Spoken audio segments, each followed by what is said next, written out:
আপনার নাম কি ভোটার লিস্ট থেকে বাদ পড়তে পারে শুধু একটা ছোট্ট ভুলের জন্য। নির্বাচন কমিশন কিন্তু ইতিমধ্যে নোটিশ দিয়েছে, এই একটা কাগজ না থাকলেই বিপদে পড়বেন আপনি।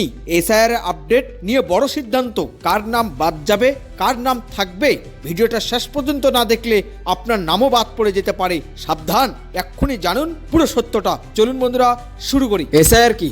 বন্ধুরা, এসআইআর হলো নির্বাচন কমিশনের একটি বিশেষ প্রক্রিয়া যেখানে ভোটারদের তথ্য নতুন করে মিলিয়ে দেখা হয়। উদ্দেশ্য একটাই, ভুল নাম, মৃত ভোটার, ডুপ্লিকেট নাম এই সব বাদ দেওয়া হয়। কিন্তু এখানে সমস্যা, অনেক সঠিক নাগরিকের নামও ভুল তথ্য বা কাগজের অভাবে বাদ পড়তে পারে। কার নাম বাদ যেতে পারে?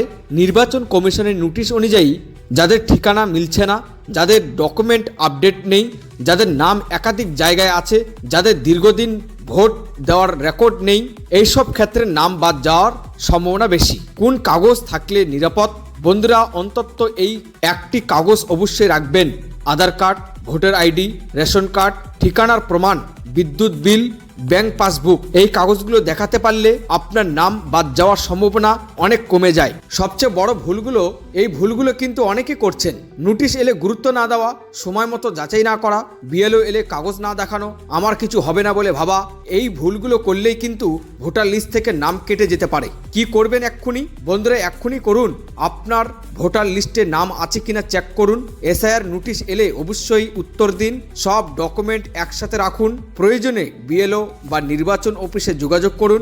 একটু সচেতন হলেই আপনার ভোটের অধিকার সুরক্ষিত থাকবে। এই ভিডিওটা যদি আপনার উপকার আসে তাহলে অবশ্যই লাইক করুন আর নিজের পরিবার বন্ধুদের সাথে শেয়ার করুন, কারণ সচেতনতা ছড়ালেই ভোটের অধিকার বাঁচবে।